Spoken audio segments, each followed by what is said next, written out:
For Telesur, I'm Cody Weddle in Caracas. Let's get to the news. Another airplane has crashed, this time in Mali.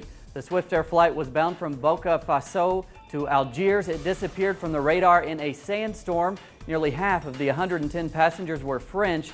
The wreckage and human remains have been found in a nearby village. Swiftair said its emergency crews are investigating the cause. A demandé expressément à changer d'itinéraire à cause du mauvais temps. Ça peut être une cause. Bon, d'autres hypothèses aussi pourraient être liées à d'autres situations. Mais on ne peut pas pour l'instant vraiment s'aventurer dans cela. Immediately following the plane's disappearance, some reports indicated that Mariela Castro, the daughter of Cuban President Raul Castro, was on board the plane. Those reports proved false. Castro exclusively contacted Telesur to dispel the rumors. Well, I'm good. We just finished first presentation of results of scientific program of the CTC here at the National Hotel. We are collectively celebrating the birthday of a number of workers here. And now we are beginning a workshop about values. We are working with the national program about sexual health education, and I am alive and well, happy and healthy. The number of Palestinian fatalities nears 800 as Israel continues its onslaught on Gaza for a 17th day. Most victims are civilians. Israel shelled yet another school today, killing 16, including children and UN personnel. The school was a designated UN shelter for civilians. The UN had previously given the coordinates of the school to Israeli military. Various schools and hospitals have become targets of Israeli shelling.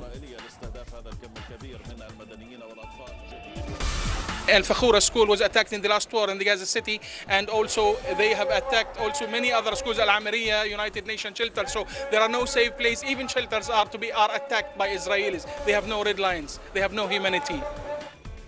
The Venezuelan government announced it will donate shipments of medicine to Gaza. President Nicolas Maduro's government continues to condemn the Israeli assault. The Venezuelan diplomatic mission before the UN has called for an investigation into war crimes violations committed by Israel. The Venezuelan Foreign Ministry has strongly condemned the illegal detention of former military intelligence chief in Aruba. According to local media, officials there arrested Hugo Carvajal Wednesday night, accusing him of drug crimes and helping the FARC guerrillas in Colombia. A statement from the Venezuelan Foreign Ministry called the arrest a grave violation of international law, adding that the government would work for his release. In the statement, Venezuela has called on the Netherlands to rectify this unjust and unfair act. Ukraine was thrown into further instability today with the resignation of Prime Minister Arseniy Yatsenyuk. The resignation came after disagreements over policy in the divided country. The collapse of the ruling coalition following two right-wing parties, including the fascist Svoboda Party, announcing they were leaving the coalition. Ukrainian President Petro Poroshenko welcomed the decision to dissolve the parliament and will now call for elections next fall. And now, if you will permit us to turn the camera on ourselves for just a bit. Today, the new Television of the South, Telesur, celebrates its 9th anniversary on air. What started out as a bold idea from visionaries in the region has grown to become one of the main references for Latin American reporting. For more on our story, we go to our Caracas correspondent, Rachel Boothroyd. Launched to coincide with the birthday of Simón Bolívar, one of Latin America's independence heroes, the new Television of the South, or Telesur, began to broadcast on July 24, 2005. Various countries are involved in this, and we are all brothers. We have many things in common, but the media, generally dominated by primarily economic powers, has worked for a system where everyone is only looking out for themselves because they know they can, or for the empire of capital. Today, on the eve of its 9th birthday, the channel has expanded to have the biggest network of correspondents in the Latin American region, as well as a huge presence beyond the continent's borders. As its name suggests, Telesur has prioritised the voice of the Global South, which has brought the channel enormous popularity in other continents which have suffered and continue to pay for the horrors of colonialism.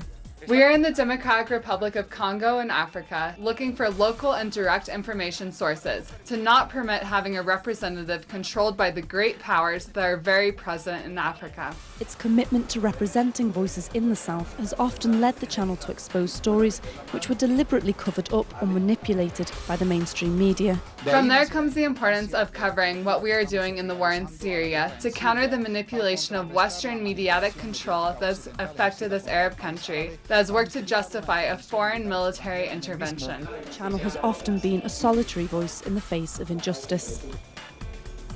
In an exclusive interview with Telesur English, Venezuelan President Nicolás Maduro outlined the importance of the new channel in providing a different perspective on world events. Así que en el campo de la batalla comunicacional, of the cultural battle for a new world, it is essential to open new mechanisms and devices for communication through social media, through direct communication, and also through stations like the ones we are opening today with you, Telesur English. Finance ministers from 7 Latin American nations are meeting in Argentina today to name the board of directors and possibly president of the new Bank of the South. Venezuela announced today that it would deposit its first $80 million into the bank on the heels of yesterday's news from Ecuador that it contributed its first $8 million to the reserve. Founded in 2009, the 12-member bank seeks to provide an alternative to other loan institutions like the World Bank, whose policies have often forced greater poverty and decreased social spending in Latin America. So far, $7 billion has been pledged by members with the goal of reaching $20 billion in capital. Leaders from member nations have indicated that they will seek cooperation with the new development bank that was created by the BRICS nations this month. The Liberator, a film about the life of Simón Bolívar, premieres today in Venezuela, right here. Bolívar led the fight against the Spanish colonizers and liberated many countries in Latin America. The film is directed by Alberto Arbelo and stars Golden Globe-nominated actor Edgar Rodriguez. The film premiered in the U.S. at the LA Film Festival. A good way to end. More on those stories and more at our website, telesurtv.net/English. For Telesur English, I'm Cody Waddle.